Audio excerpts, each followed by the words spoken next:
A deputada Érica Hilton, do PSOL de São Paulo, protocolou na Câmara a PEC que reduz a jornada máxima de trabalho para 36 horas semanais em 4 dias por semana. A proposta substituiria eu queria falar não tolerarei e vai trupiquei em outra palavra aqui, viu, deputada? Não tolerarei, não trupiquei. Mas o substituiria, já trupiquei. A escala atual, que é de 6 por 1, né? Trabalha 6 dias, folga 1. E é justamente com a deputada que a gente vai conversar agora. Bem-vinda, deputada Érica Hilton, aqui ao Live CNN.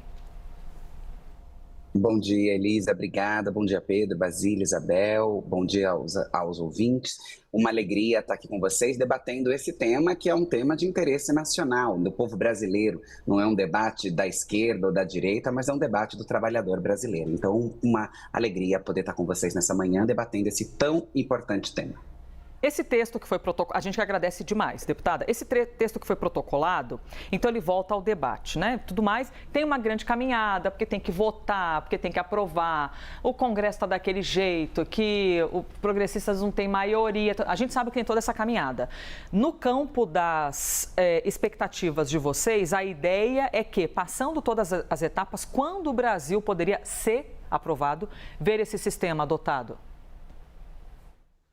Olha, nós gostaríamos muito de que isso ocorresse ainda esse ano, mesmo com todos os desafios e percalços que nós temos e sabendo das dificuldades limitantes que nos colocam diante, né? Mas eu acho que se nesse ano nós temos protocolado o texto agora essa semana, se conseguimos pelo menos com que ele tramite pela CCJ, se tem uma comissão especial instalada, haja a indicação de um relator e a gente chegar no final do ano com um texto pelo menos mais redondo, mais pronto, contemplando todos os interesses para de repente ser votado num ano futuro, para a gente também é uma grande vitória. Nós temos urgência, porque como eu disse, esse é um debate do trabalhador brasileiro. Quanto antes nós caminharmos com essa temática, quanto antes nós aprovarmos essa redução, vai ser muito benéfico. Mas é claro, tem muita série de outras coisas, tem resistências ao texto, tem um lobby poderosíssimo que vai atuar contra o texto dentro do Congresso Nacional, com as bancadas partidárias, e nós estamos colocando tudo isso no nosso radar. Nós vamos ter que trabalhar na nossa estratégia, que tem já desde o ano passado. Por exemplo, no ano passado, nós não fizemos o protocolo porque nós entendíamos que a própria CCJ, por conta da sua presidência, iria destruir o texto. Então, nós seguramos esse protocolo. Agora, nós protocolamos e temos aí um caminho todo, em conta de vista o lobby, as questões partidárias, os interesses políticos, para a tramitação do texto. Ou seja, né, Basília Rodrigues, já usaram uma estratégia de um olhar ali para não pautar na CCJ antes, porque já sabiam como poderia ser a caminhada. E agora, claro, também não tem como prever como vai ser, mas quem está ali confeccionando todo esse material vai se articulando, né, Basília Rodrigues? Pois é, Elisa, e para esse texto passar, só com muita estratégia mesmo, do início ao fim, né, deputada Érica? Eu gostaria de saber com quais apoios a senhora está contando nessa caminhada, que só é o início, mas é uma proposta que depende de aval para passar de quórum qualificado. Só na Câmara dos Deputados, 308 votos, por ser uma emenda à Constituição. Então, precisa convencer muita gente, não só governistas, não só opositores. Tem que ter uma maioria expressiva ali dos deputados, também senadores, para que isso vire uma realidade. Há aliados do presidente Lula que dizem, olha, é uma boa vitrine de governo. Por que o Lula não apoia essa proposta? Entre os apoios que a senhora está esperando, a senhora imagina que o Lula também vai embarcar nessa? E obrigada pela entrevista. Olha, Basílio, imagina, querida, obrigada a você pela pergunta, pelo convite. Bom, eu espero muito que o governo entre de maneira mais forte dentro dessa discussão, né? Essa é a minha expectativa. No final do ano passado, eu estive com o ministro Padilha conversando sobre o texto, colocando ali as nossas necessidades, inclusive de conseguir voto dentro da Câmara dos Deputados, que nós sabemos que a entrada do governo nos ajuda nisso. Mesmo nós já temos um número muito bom para uma PEC, que são 234 assinaturas até o momento, ainda faltam um número significativo para sua aprovação. E a gente sabe que esse número pode ser, nós podemos chegar a ele se nós tivermos o apoio do governo. Nós estivemos com o ministro Padilha no final do ano passado, conversamos, colocamos a demanda sobre a mesa, mas ainda dizendo que nós não apresentaríamos o protocolo naquele momento, então a conversa poderia ficar suspensa. O protocolo foi feito antes de ontem. Nós precisamos retomar essa conversa. Nós esperamos muito, a expectativa é alta de que o governo nos auxilie a fazer essa discussão com as bancadas partidárias. Nós não estamos dialogando, obviamente, apenas com os nossos aliados na Câmara dos Deputados. Nós temos conversado com a maior parte dos partidos, quase todos.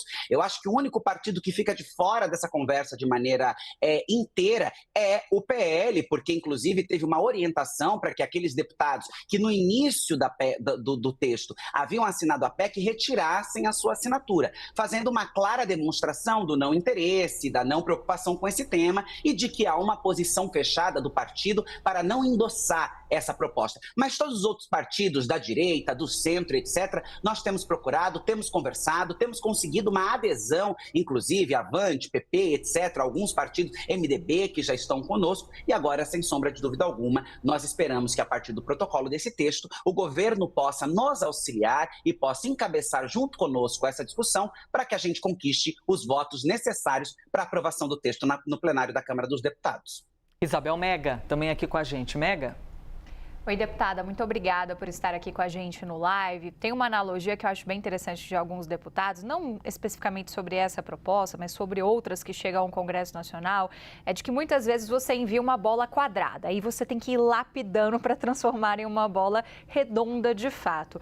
Qual seria esse meio termo, esse caminho de lapidação da proposta da senhora? Estabelecer ali um meio termo em uma escala com jornada 5:2, ao invés de 4:3, como a PEC da senhora estabelece, poderia ser esse caminho?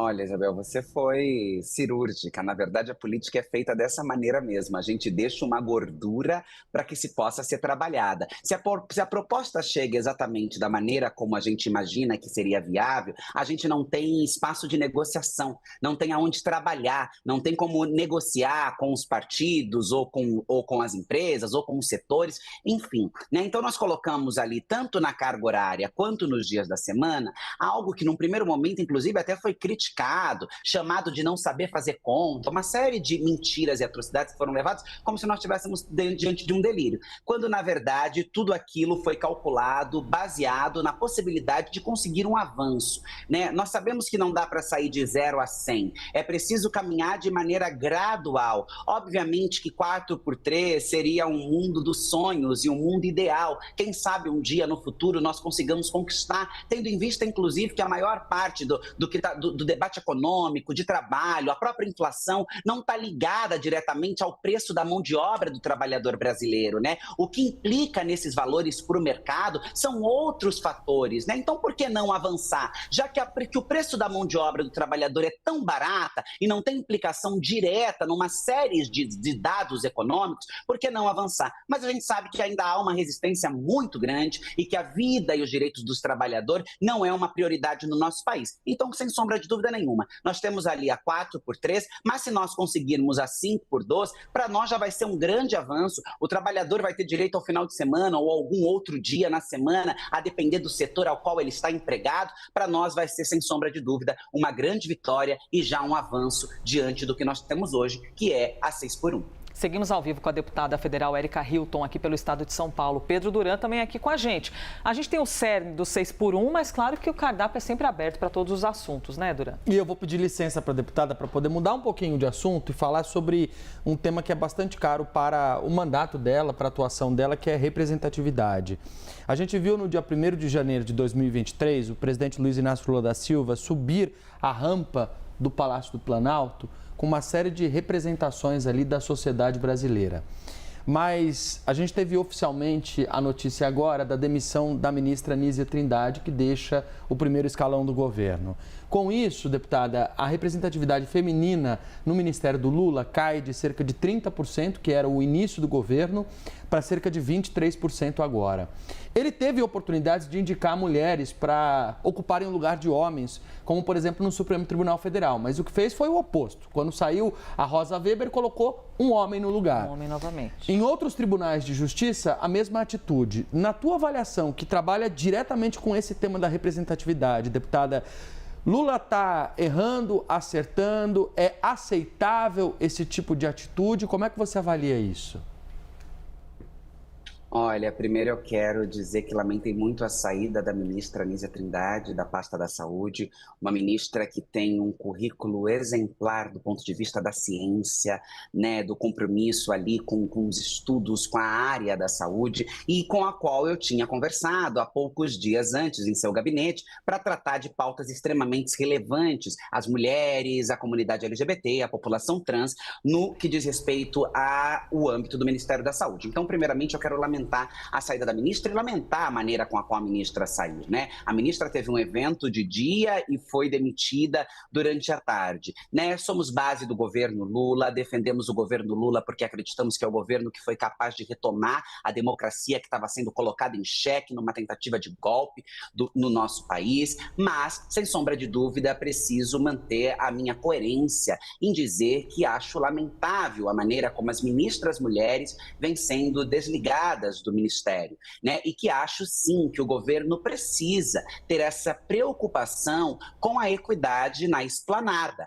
A equidade de gênero, de raça, ela é um elemento importante, inclusive do ponto de vista da construção da visão de planos de governo, da maneira com a qual o governo vai lidar com determinadas temáticas. Uma esplanada somente de homens brancos não tem a capilaridade e a capacidade de dialogar com os diversos interesses da sociedade. E aqui, para concluir, não quero dizer que os meus colegas ministros não tenham condições de irem para além de suas vivências e de suas subjetividades, pois não se trata disso. Mas nós sabemos que é importante essa interseccionalidade para que haja a visão completa do todo. Então, lamento a maneira com a qual a ministra Anísia saiu do ministério e tenho que fazer essa minha análise, que acho sim que é importante devolver essa equidade e a representação feminina nos espaços de poder. Basília? Muito se fala que estamos na metade do governo e pouco se esquece, pouco se fala que é também a metade dos mandatos de deputados que foram eleitos em 2022. Deputada, dito isso, o que esperar dessa Câmara dos Deputados nessa segunda metade da legislatura? Houve mudança no comando das casas, agora a gente tem Hugo Mota comandando vocês na Câmara dos Deputados. Algumas mudanças pontuais devem ocorrer em função da reforma ministerial. Tem deputado ministro que deve voltar para dentro do Congresso e vice-versa, muita expectativa de que parlamentares virem ministros. Então, o que a gente pode esperar de aprovação, de prioridade a ser aprovada pelo Congresso nessa segunda metade do mandato de vocês? Olha, Basília, eu vou te dever essa resposta e vou dizer de maneira muito tendenciosa que eu espero que a gente consiga aprovar o texto da nossa PEC, né, que a gente consiga encaminhar. Nós tivemos uma mudança significativa no que diz respeito à previsibilidade da ordem do dia na Câmara dos Deputados. Nós temos conseguido analisar de maneira mais qualificada as propostas que entram na ordem do dia, que era um desafio que nós tínhamos, né, na presidência passada, na gestão passada, mas ainda está muito incerto quais serão as prioridades dessa segunda metade, o que será colocado de fato ali, até por conta da temperatura a qual a política está, né? Eu ainda não consigo vislumbrar quais sejam, neste momento, as prioridades da Câmara. Eu estarei focada na aprovação da PEC 6x1, eu estarei focada em levar para dentro da Câmara esse debate de interesse do trabalhador e trabalhadora brasileira, esse que para mim é de fato um projeto da família brasileira, que é um um projeto para que a família tenha tempo de ir às suas igrejas, aos seus templos religiosos, de conviver com os seus filhos, de ver os seus filhos crescendo. Essa será a minha prioridade. Eu espero que a gente possa priorizar dentro da Câmara dos Deputados não só os interesses de grandes conglomerados de empresas ou de grandes produtores do agro ou dos debates que são menos importantes para o povo brasileiro, mas que talvez nesse momento o Congresso Nacional vire a sua lente, os seus olhos para aquilo que seja de interesse das pessoas. Nós temos aí, por exemplo, uma COP que vai acontecer e eu espero que a gente consiga fazer um debate qualificado do ponto de vista da preservação ambiental, do aquecimento global, das responsabilidades que o Brasil precisa ter diante de toda essa crise climática, mas eu não posso te dizer se essa será de fato a prioridade, até porque essa é uma prerrogativa do presidente da Câmara, né? E há muitos interesses, há muita disputa de protagonismos de agendas que são colocadas. As minhas prioridades, sem sombra de dúvida, serão essas. Darei batalha, conversarei com o presidente, conversarei com os líderes, conversarei com a bancada. Agora, não posso dizer em nome da Câmara dos Deputados, quem dirá em nome do Congresso Nacional, qual será a sua prioridade. Eu espero que nenhuma agenda desastrosa ou perturbadora tome a ordem do dia nos nossos trabalhos. Mas é que às vezes a gente vive tempos tão sombrios que a gente não sabe mais qual é o padrão de perturbador. É interessante esse momento da vida, né? O que seria o perturbador, Exatamente, né? O que seria o estranho? Também. É incrível como a gente está vivendo uma régua, assim, de ter de entender de que maneira a sociedade se movimenta e como isso reflete dentro do Congresso. Em qual instantes... o fundo do poço, deputada? né? O que de pior ainda pode surgir, né? Enfim, perturbador. O que a senhora não vai tolerar até 2026?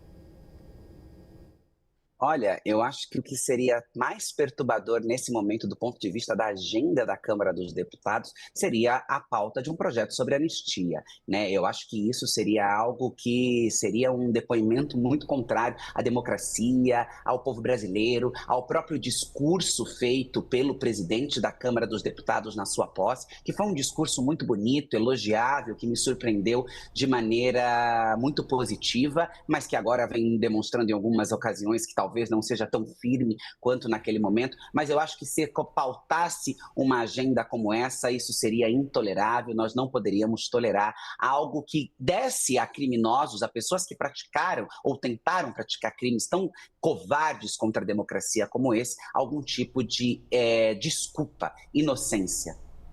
A deputada que fez virar pop a conjugação do verbo tolerar numa CPI, que ficou, não tolerarei, e aí de repente ficou pop. Aliás, é uma das características da senhora, né, de emplacar alguns, não vou chamar de bordões, né, mas de ter ali um apelo bastante forte em rede social, em tempos em que a rede social pauta muito debate, né, então a senhora carrega muito esse registro. O Jário Nascimento está aqui comigo e é o nosso expert nos assuntos esportivos, porque nas últimas horas a gente tem uma polêmica grande também envolvendo a própria deputada com quem narra esporte. Jário, então, por favor, vem para a conversa aqui com a tua pauta. Bem, quero dar bom dia à deputada, só para a gente poder até situar também a nossa audiência sobre essa situação. Recentemente, nós tivemos a postagem de uma pessoa chamada Oliver Noronha, fazendo uma série de falas transfóbicas e racistas, não preciso reproduzi-las aqui, mas o que chama a atenção foi a resposta a essa publicação de um perfil atribuído ao narrador Sérgio Maurício, da Band, que é responsável pela narração